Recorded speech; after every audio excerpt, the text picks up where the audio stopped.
monde, Fred Savard avec vous pour un autre petit épisode tout court de la pré-balado, on peut dire ça, de Fred Savard pour la saison 3 qui se prépare. Campagne de financement qui va très bien. Je veux remercier tous les gens qui ont participé. Vous êtes à peu près 350 déjà à avoir offert votre participation. Je rappelle, $60 don annuel. Ça peut être aussi un don mensuel via PayPal sur le site lefredsavard.com et ça va vous donner droit à du contenu exclusif qui va s'appeler Brouillon de culture. C'est une nouvelle balado qui va ne parler que de choses culturelles, entre autres de cinéma, livres, musique. On va vraiment, avec mon libraire, entre autres, je suis tellement content, j'ai convaincu mon libraire, qui est le meilleur libraire au monde, de participer à Brouillon de culture. Godefroy aussi va venir faire une chronique sur ses coups de cœur en balado, en podcast, parce qu'il y a beaucoup d'auditeurs et d'auditrices qui lui demandent qu'est-ce qu'ils écoutent. Fait que on s'est dit, ça serait le fun d'intégrer ça. Donc ça sera pour les donateurs. Sinon, la balado elle-même de Fred Savard sera disponible pour tout le monde. Si vous n'êtes pas capable de donner $60, vous donnez moins. Mais là, cette année, j'insiste pour que vous compreniez que ce projet-là doit traverser les années, de se pérenniser et on a besoin de vous, tout simplement. Mais là, vraiment, je suis content. 41%. Là, j'ai pas les derniers chiffres, évidemment. Vous allez l'entendre samedi. Les dons vont continuer à rentrer. Mais je veux remercier les gens. Je rappelle... Le virement Interac est maintenant possible parce qu'il y a des gens qui étaient pas à l'aise avec PayPal. Le virement Interac, donc au balado fredsavard@gmail.com, qui est le courriel de la balado. Vous pouvez le retrouver aussi sur la page Facebook si vous ne retenez pas facilement ce que je vous dis là. Balado fredsavard@gmail.com. Vous pouvez me faire un virement Interac à la balado, pas à moi directement. Donc, c'est une façon également de pouvoir participer. Puis, si jamais vous n'êtes pas à l'aise non plus avec ça, vous m'écrivez en privé et je vais vous donner mon adresse postale pour que vous puissiez faire un chèque au nom de la balado. J'insiste, c'est pas à mon nom, c'est au nom de la balado, mais je vous donnerai les détails. Mais pour l'instant, je vous dirais que PayPal semble fonctionner. C'est le mode que j'ai choisi cette année. J'avais déjà un bouton don sur mon site Internet et je trouvais ça plus simple que d'aller sur Patreon ou d'aller en sociofinancement. Et je sais que vous comprenez un peu la démarche. Vous m'avez écrit pour me le dire. Je vous en remercie. J'adore cette conversation. Et justement, par la conversation, j'ai envie d'aller parler à Mathieu Bellil. Mathieu Bellil, chroniqueur... professeur au collégial de littérature, chroniqueur à la balado depuis l'an dernier, secrétaire de rédaction de la revue L'Inconvénient et qui va bientôt sortir un livre. Alors, je ne l'ai pas vu de l'été, j'ai très hâte d'aller lui parler. On va tout de suite lui téléphoner. Hey! Salut Mathieu! Salut Fred, comment ça va? Ouais, ça roule, hein? Tu sais que ça, on enregistre, là. Oui. Je fais comme Tex le corps à l'époque, les insolences. Non, vous êtes comme ça, Fred. Faut être prêt à tout moment à dégainer. Bon, Mathieu Bellil, on va pouvoir compter sur vos réflexions pour cette saison 3 de la balado, n'est-ce pas? Bien sûr. On va prendre des nouvelles de nous encore. Ah, il y a des nouvelles, là. Je faisais la liste tantôt, là. On va falloir qu'on parle des complotistes, Fred. Ah oui, hein? Atteint de ce virus que j'appelle le virus du soupçon généralisé. Hein. C'est assez fascinant de les voir aller. Il va falloir qu'on parle de dématérialisation. Hein. On est tous en train de devenir des sortes de fantômes. Hein. Les corps, ça n'existe plus. On se voit par écran, on se parle. Un monde très, très étrange où de plus en plus, finalement, on est devenu des images. Oui. On va peut-être parler de la langue.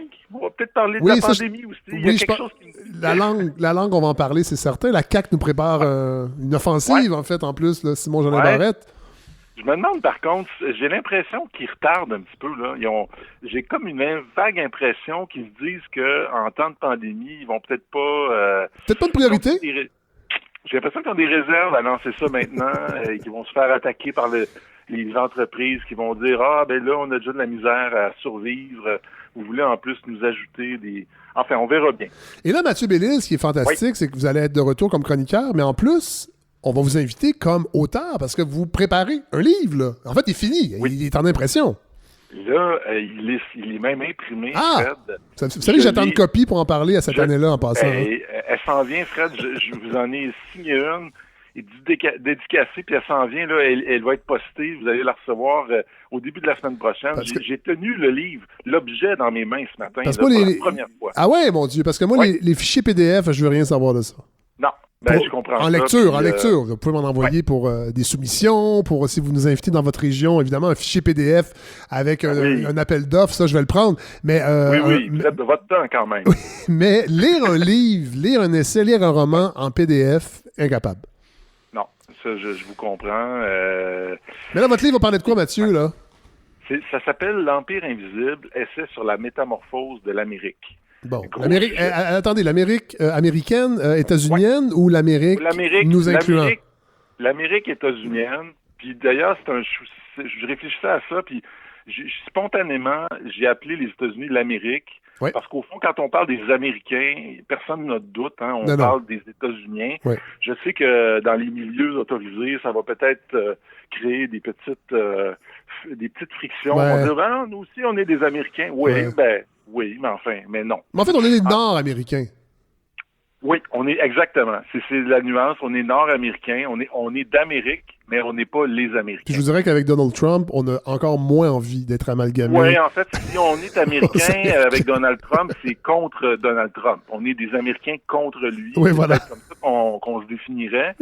Au fond, ce livre-là, j'espère, je suis très, très heureux. Je suis un peu nerveux. Je ne sais pas comment ça va être reçu, mais c'est un livre, au fond, qui est né d'une question toute simple. C'est qu'on parle beaucoup du déclin de l'Empire américain depuis déjà, ma foi, les années 80. Depuis Denis Arcand. Denis Arcand, puis c'est devenu comme un peu une évidence pour tout le monde avec le 11 septembre, et puis encore plus, je pense, avec l'arrivée de Donald Trump au pouvoir. Hein, on parle même plus de déclin, on parle de décadence. Tout à fait. Et pourtant, c'est là que j'ai comme une espèce de dissonance cognitive, c'est qu'en même temps, on n'a jamais autant parlé des Américains. On n'a jamais été aussi absorbés par leur actualité, par leur débat politique. C'est rendu qu'on suit les conventions démocrates, républicaines, comme si c'était nos conventions. Tout à fait. On est totalement intégré dans le réseau américain par le GAFAM. Alors, en fait, Mathieu, j'ai l'impression que parfois, quand j'écoute, je dirais, les médias, la radio, la télé, on en sait plus sur le fonctionnement de la démocratie américaine que du fonctionnement de la démocratie ici au Québec et au Canada. Parfois, j'ai cette impression-là qu'on prend plus de temps à démystifier les rouages américains que les mécanismes démocratiques ici. Oui, je suis entièrement d'accord avec vous, vous avez raison. Et c'est un peu troublant en même temps, parce que quelque part, ça veut dire quelque chose. Ça veut dire qu'au fond, on reconnaît implicitement, par les médias en tout cas, que le vrai siège du pouvoir se trouve à Washington, ou se trouve en tout cas quelque part au-dessus des États-Unis, et que nous, on est, au fond, puis c'est un peu ça ma thèse, la thèse de mon livre, nous, on est un peu des sujets invisibles de cet empire-là, parce qu'on n'a rien à dire, on vote pas on vote pour personne. Tout à fait. On est un peu comme les métèques de l'Athènes, la ville d'Athènes, tu sais, ceux qui vivent un peu en marge, qui regardent le pouvoir aller, puis qui espèrent que ça tourne du bon bord. Ouais. Parce qu'on subit, d'une certaine façon. Je ne sais pas jusqu'à quel point, il faudrait le quantifier, là, mais on subit ce qui se passe aux États-Unis. Donc, je comprends qu'on s'y intéresse. Mais des fois, je trouve qu'on s'y intéresse vraiment énormément. Là. Il faut s'intéresser. D'ailleurs, je serais un peu mal placé de dire qu'il ne faut pas s'y intéresser en écrivant un livre là-dessus. Mais en même temps, je cirais la branche sur laquelle je me suis assis. Mais il reste qu'il faut se demander quand même, c'est peut-être un peu ça mon livre, pourquoi on s'y intéresse autant? Et qu'est-ce qu'on voit pas aussi peut-être, c'est un peu ce que je vais essayer de démontrer, c'est que les États-Unis actuellement, où il y a peut-être effectivement une sorte de déclin visible, hein, je veux dire, il y a des institutions qui vont pas bien, on voit d'autres puissances monter comme la Chine, etc. Mais les États-Unis sont, à mon avis, pas dans un vrai déclin, ils sont en métamorphose. Ils sont en train de se transformer, de s'invisibiliser. Je vais essayer de développer ce concept-là. J'ai très hâte de vous en parler. Oui, mais vraiment, vraiment, j'ai très, très hâte. Là, évidemment, on vous parle au téléphone. Là, les gens vont nous écrire. Ne vous inquiétez pas, quand la saison va commencer. C'est parce qu'on est en campagne de financement. Et là, l'objectif, ça va bien. On est à 41 à 41 Oui, quand même. Oui. Et cette année, on y va plus mollo. En fait, on est moins dans l'urgence. Ce qui ne veut pas dire qu'il ne faut pas participer financièrement à la balado, évidemment. Mais là, il faut avoir l'objectif si on veut que tout le monde sonne bien. Je devrais pas dire ça, là, cette espèce de menace, mais ça sera pas... qu'on sonne la canne, non. Il faut donner. mais là, je vais vous prendre au dépourvu un peu, mais qu'est-ce que ça vous inspire, ça? Parce que j'avoue, j'ai un peu concocté ça en tant que chef d'entreprise et animateur, pas tout ça dans mon coin, mais on n'a pas fait de grands conciliabus. De toute façon, on devait faire un party de fin de saison au Lion d'Or, mais évidemment, la pandémie nous a obligés à ne pas le faire. Mais qu'est-ce que ça vous inspire, ça, cette démarche-là, tu sais, de jouer sur la communauté, de demander aux auditeurs, en fait, de participer à la balado de façon, au-delà de l'écouter et de nous écrire, mais d'y participer financièrement? Ben, moi, je trouve que c'est formidable, d'abord, puis d'ailleurs, je sais, ça va sonner flagorneur, mais c'est la vérité, je me sens tellement privilégié d'avoir cet espace-là avec vous. Ce que vous êtes en train de créer, Fred, c'est vraiment un espace de liberté. Et je pense que ça, on se rend pas assez compte de ça. On se rend pas compte que peu importe où on est, là, puis on visera pas un média ou un autre. Non. Peu importe où on est toujours un peu orienté quand même par le cadre dans lequel on se trouve. Ouais. Et c'est vrai partout, là. C'est même vrai des gens qui sont pas dans les médias puis qui travaillent dans certains milieux. Ben, qu'est-ce que vous voulez? Vous prenez un peu la couleur du milieu. Et là, c'est ça qui est formidable. Avec la balado de Fred Savard, on a cet espace de liberté comme chroniqueur. Et je pense aussi que vos auditeurs, ils ressentent, ils profitent de cette liberté eux-mêmes. Ils se sentent partie prenante. Et moi, j'ai fait un peu l'éloge de la balado parce que je trouve tellement qu'on a besoin d'indépendance. C'est pas juste de parler d'indépendance, mais de l'incarner. Oui, de tout à fait. On déplore souvent au Québec, on est plus sur le mode « on parle pas assez d'indépendance ». Et évidemment, on parle d'indépendance politique. Oui. Mais curieusement, les individus eux-mêmes travaillent pas très fort pour être indépendants. Oui. Et je trouve que c'est un peu ça que m'inspire le projet. C'est ce que j'essaie de faire, être indépendant de fortune et de propos. Oui, puis c'est un combat, c'est pas. Ah oui. On parle tous d'un lieu, on a tous nos sensibilités. Tout à fait. C'est un combat, mais c'est un combat qui est noble. Et j'espère je sais déjà que vos auditeurs vont être là. Puis, je peux pas faire autrement que les encourager à vous soutenir davantage. Non, mais je suis content parce que de toute façon, ils comprennent la démarche. Mais c'est parce que c'est un dialogue. C'est ça que j'aime. C'est que là, il y a un dialogue avec vous, évidemment, les chroniqueurs, tout ça, les chroniqueuses, mais avec les auditeurs et les auditrices. Fait que je suis gossant avec mon idée de communauté, mais c'est ça qu'on est en train de créer à chaque jour. Puis je suis vraiment content que vous soyez dans l'équipe, Mathieu. J'ai hâte de vous entendre dans vos chroniques, mais j'ai hâte de vous lire aussi. J'ai très hâte de lire votre livre, qu'on en parle longuement à la balado. Formidable. En tout cas, c'est un honneur d'être là. Merci Mathieu. Puis on commence la saison très, très, très bientôt. Puis j'ai hâte de vous retrouver. OK, à bientôt, Fred. Salut. Bye. Alors voilà, c'est ce qui termine ce tout petit épisode. Je pense que c'est le 5e pré-épisode de la balado de Fred Savard. Normalement, on commencerait le 3 octobre. Je l'avais déjà annoncé. Là, je vous avoue que je suis en train d'élaborer avec des professionnels des communications une stratégie pour qu'on parle de la balado un petit peu plus dans l'univers médiatique. Il se pourrait que...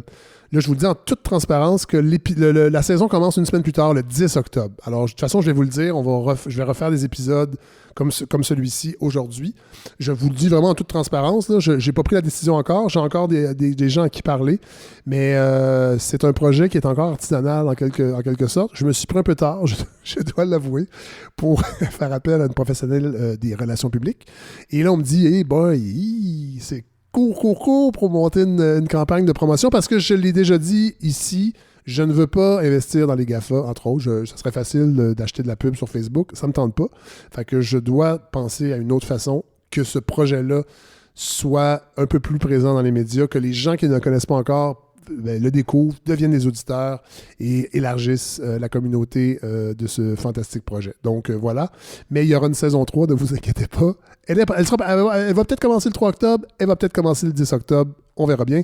Je remercie Larry Dufresne qui est toujours là avec moi en début de pré-campagne. C'est lui qui m'aide à monter et à réaliser ces épisodes-là. Merci. Et c'est un homme de bons conseils.